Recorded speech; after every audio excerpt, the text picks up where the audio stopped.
오, 이 사진은 요거는 이제 파이브러스 디스플라지아라고 섬유 이형성증. 지금 어디에 벽이 있는 것 같아요?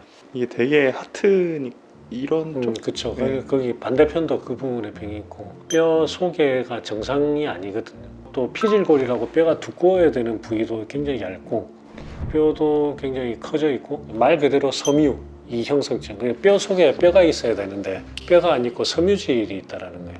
파이브러스 티슈, 일종의 흉터 조직 같은 게 거기 들어있다라는 거예요. 그러니까 뼈가 단단한 뼈가 있어야 되는데 어떤 섬유질 같은 게 들어있으니까 뼈가 약하겠죠. 잘 부러져요. 병변이 저기 고관절 있는 저쪽에 있는데 그 병이 있는 자리가 부러졌다가 붓고 뼈 부러졌다 붓고 부러졌다 붓고 이러니까 점점 휘어지죠. 지금 보면은 모양이 뭐같이 생겼어요? 양쪽 다. 코브라. 코브라. 맞나요? 아니 코브라 생겼네. 근데 반대편 오른쪽 한번 그거는 뭐같이 생겼어요? 지팡이? 그렇죠. 어. 오. 야, 진짜. 그래서 이제 파이브러스 디스플라지아가 있는 환자한테 특징적인 소견이 딱 그거거든요. 양치기 지팡이처럼 모양이 변한다 해가지고 셰퍼드 크룩 디포미티. 고관절 근처에 있는 대퇴골 거기에 이게 잘 생겨요. 거기에 생겨서 부러지고 붓고 부러지고 붓고 하면서 이렇게 휘어졌다. 그래서 저거는 보통 종양이라고 생각을 하는데 실제로 종양이라고 보진 않고 종양보다는 일종의 유전자 쪽의 문제로 생각을 많이 하거든요. 근데 저게 뼈에 한 군데만 생기는 게 아니고 여기저기 생기는 그런 질환이 있어요. 그거는 이제 우리가 특별히 폴리오스토틱 파이브러스 디스플라지아라고 해요. 다발성 섬유 이형성증.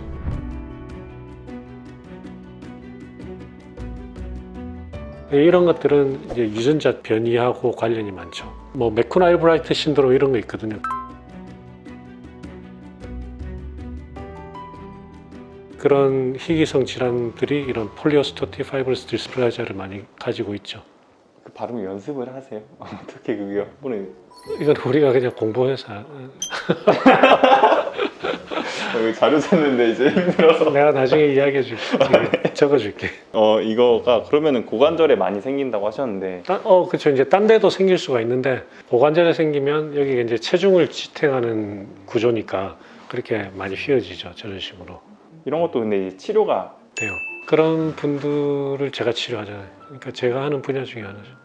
특히 이제 아까 이야기한 폴리오스토틱 파이브러스 디스플라지아가 있으면 이런 셰퍼드 크룩이라든지 아니면 이런 데 생기면 뼈가 막 진짜 이렇게 막 휘어지거든. 그럴 때 그러면 심하게 부셔야 되겠네요. 그렇죠. 그런 분들은 뼈를 이렇게 한 군데만 졸골한 게 아니고 여러 군데 졸골해가지고 이렇게 다다다닥 이렇게 해서 하는 치료를 쉽지 않아요. 쉽지 않은데 하면은 굉장히 보람되죠. 이런 치료는.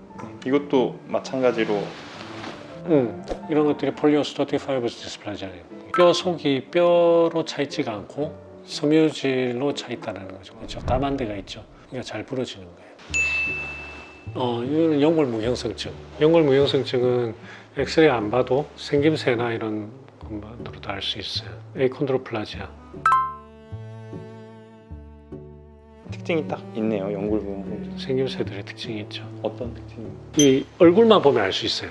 물론 팔, 다리 그런 것도 보지만 얼굴이 굉장히 특징적이거든요. 연골 무형성증 같은 경우에는 이것도 이제 FGFR3라고 하는 유전자의 포인트 뮤테이션이거든요. 그러니까 돌연변이.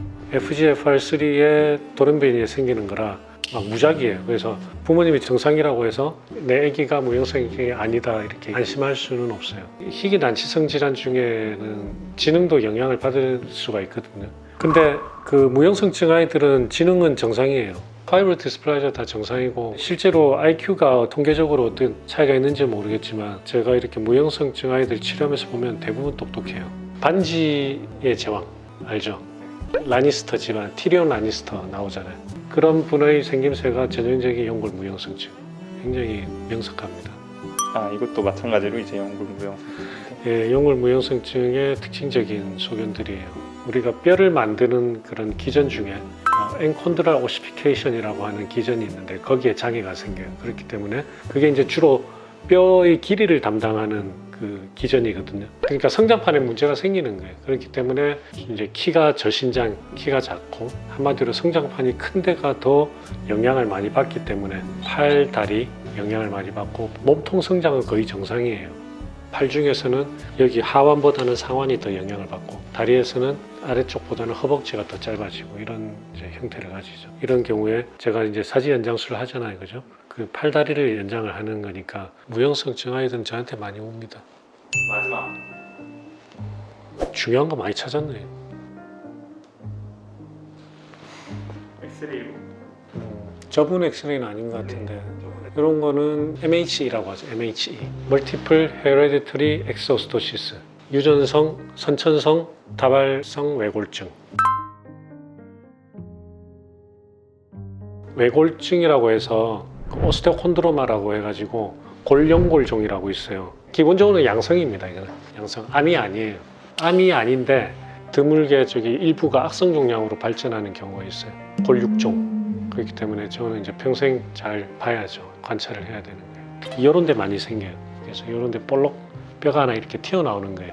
몸에 이렇게 돌발성으로 하나 생기는 거는 아무 상관이 없는데 이거는 다발성으로 생기는 질환이에요. 팔에도 생기고 고관절에도 생기고 무릎에도 생기고 주로 성장판 주변에 많이 생겨요. 저런 종양이 어릴 때 생기니까 저게 이제 성장판 주변에서 성장을 방해를 해요. 그러다 보니까 다리가 이제 휘어지는 경우가 많죠. 주로 이제 X자가 많이 생겨요. 무릎도 X자, 발목도 X자. 요거는 별로 심하지 않은 편인데 그런 심한 변형이 오는 경우가 많이 있어요. 특징적인 게 어디? 지금 보면 여기 이런 것들이 다 생긴 거예요. 언덕처럼. 이렇게 볼록볼록 튀어나온 거 다 생긴 거예요. 이런 것도 다.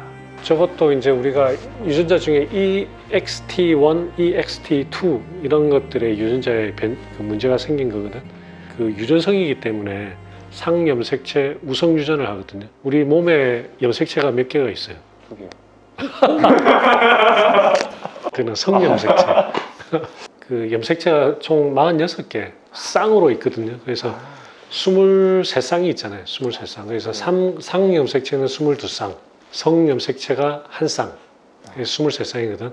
어쨌든 상염색체 우성 유전을 하기 때문에 부모님 중에 한 분이라도 요걸 가지고 있으면 자녀는 요거 가지고 태어나는 거죠. 그럼 치료는 어쨌건 열어서 떼는 거겠네요. 저거를 다 떼진 않아요. 문제가 되는 것만 뗍니다. 그리고 다리 변형 생긴 거는 변형 교정하고. 이것도 제 전문 분야죠. 이동훈 박사의 뼈 있는 이야기.